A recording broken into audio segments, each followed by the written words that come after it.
Are you looking for options for matting and framing your beautiful watercolors?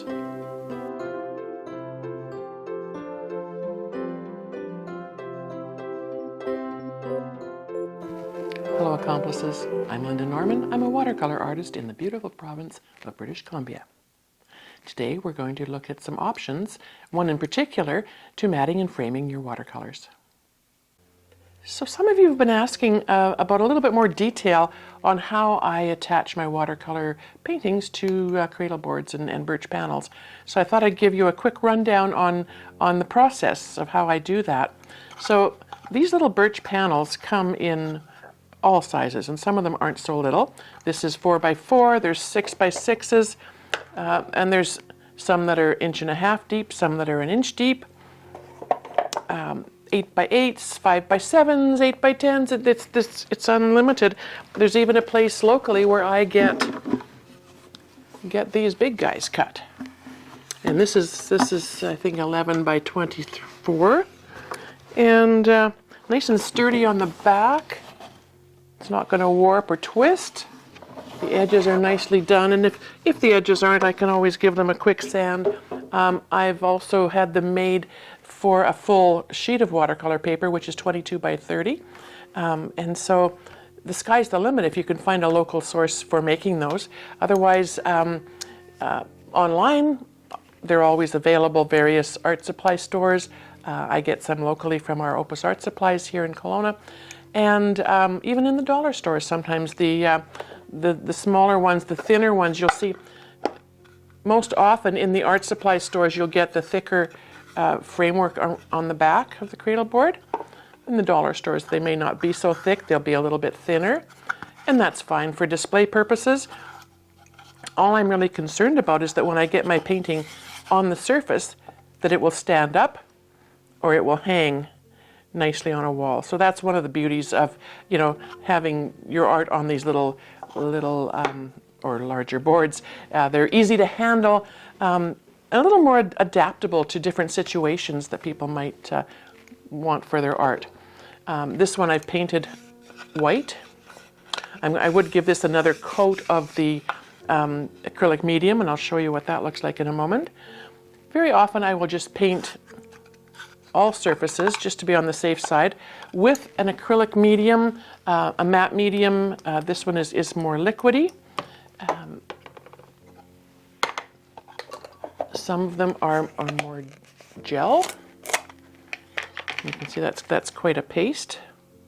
Any of these will work. What we want to have happen is we want to get a nice seal on that wood, because the woods often will have an acid component to them. Well, I think they all do. And that will come through and affect your artwork possibly.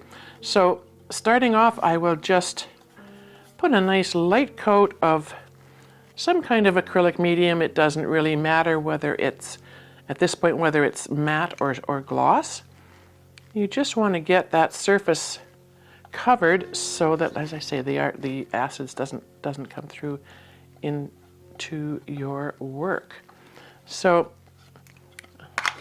quickly cover these outer sides. It's probably not necessary to do all sides.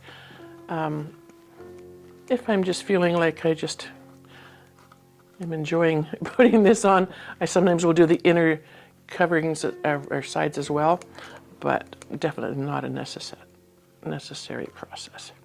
So let's get, I'm using a brush that's not one of my daily drivers. This way, if it does happen to get a little sticky from the acrylic medium, then that's okay.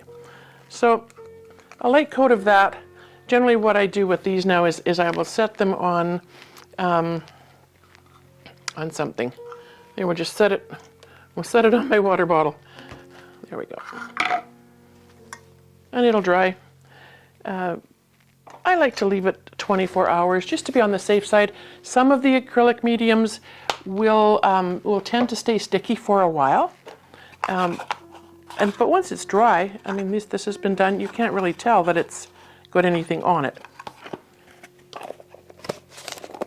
I don't ever use the Mod Podge product for this, but I've heard that you can. Certainly worth a try if that's something that's available to you. It's very similar. This one isn't even opened. That's how often I use it. But it's thick and it's very similar to the gel medium, and it would be an option as well. So it comes in all kinds of forms, liquid, gel, up to you what you need or what you decide to use. I'm just going to use this little pot of water to clean that off of my brush. If you don't clean it right away, you probably won't have a second chance. Once it's dry, it's pretty well adhered to those bristles. So make sure you do clean your brush as soon as you can. So that's the wet one. This is one that has been done. I will show you again. Whatever paint you've got on hand, acrylic paint works really well. Watercolor paint you could, but it's not going to be as opaque and cover as well as the little acrylics. And I just get these from the dollar store. And if you've ever seen these little bottles of paint, you'll know that they come in probably hundreds of different colors. So you could use whatever color matches the work that you want to do. To apply to it. So this one's been treated with the acrylic. I'm just going to put a tiny bit in there and quickly paint the edges. This paint doesn't take too long to dry and kind of gives it a nice finish. If you decided that you wanted it a little shinier, you could always give it another coat with an acrylic gloss after it's dried. I'm not going to worry if I slop a little bit on the top because that's going to be covered with my painting once I get it on there. But this goes pretty quickly, even for the larger ones. It's a pretty easy process.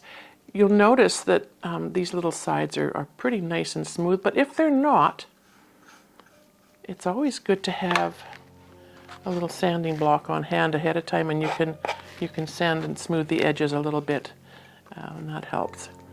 So I like to have most of mine with a black border or edging. And once I'm sure that I've covered all of that and it's nice and smooth, just get that edge nicely covered. And it's up to you whether you paint, you can paint this inner edge if you like. You don't have to. It's the back of the painting, so it's up to you. I like to just sort of do this. It helps to get the extra paint off my brush. And it's a pretty quick process. No good. I've started it, I have to finish it, and I didn't have enough paint on my brush.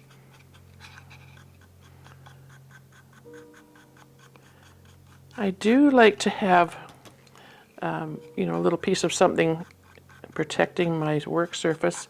This stuff is, it's kind of like me in acrylic paint, and anything I do with acrylics and gels and things, I manage to make a big mess with it. So, but there is that. So basically that is your prep. We'll hang this one right up there. Now, I'm just going to let that brush sit in the water while I try to get some of this off my fingers. See. It's just me and paint. I have it everywhere.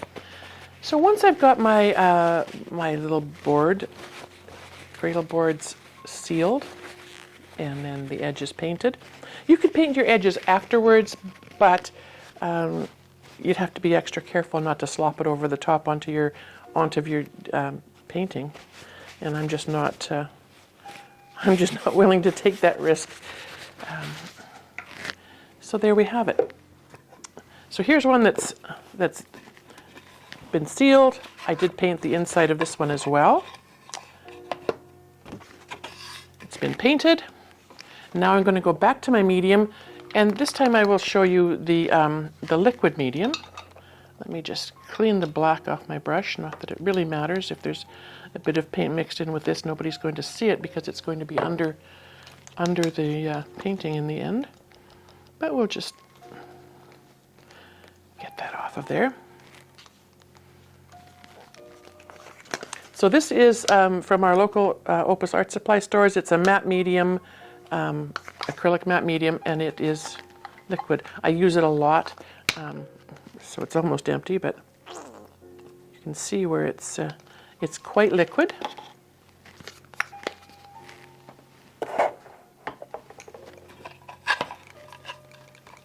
And it dries clear, so if I happen to slop too much over the edge and I don't get it wiped off, it's going to be clear, and it can be sanded off.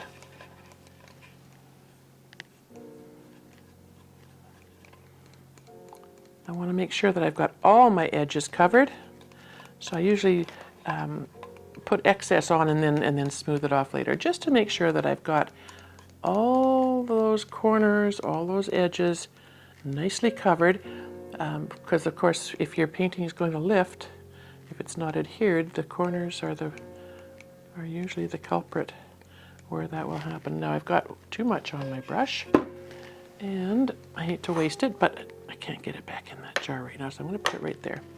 Once that dries, I can probably peel it off of my little container here and throw it away. And we're just going to smooth it a little bit, and if you can see that, there's a nice, rather even coat.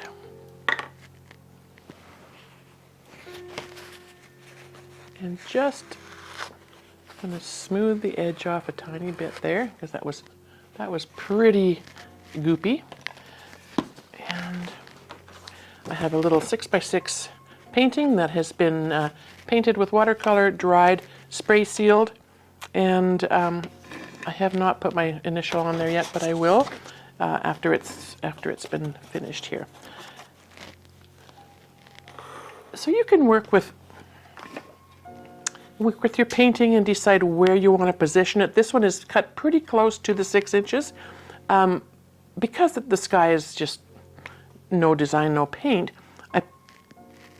I will match the edges, as close as I can to the bottom part of the design.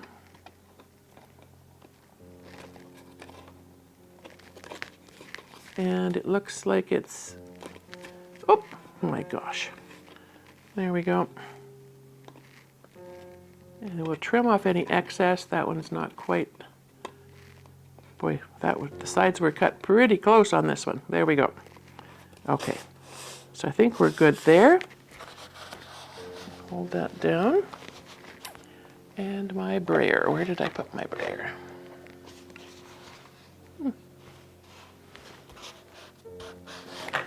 You can use a brayer. You can push with your hands. Isn't that silly? I put it right here so I could use it, and then I have lost it. Oh well.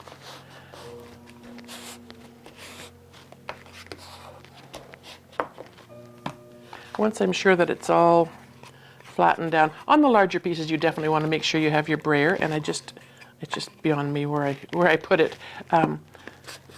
You can see that it's laying quite nice and flat. The next step is I would take this over to my nice flat countertop, turn it over, put some heavy weights on it, and leave it for 24 hours. That's generally enough to make sure that it's well adhered. Once that's done, and I will just set that there for now. I can feel the acrylic medium on my fingers, quite sticky. And this is your finished product. So once I've taken it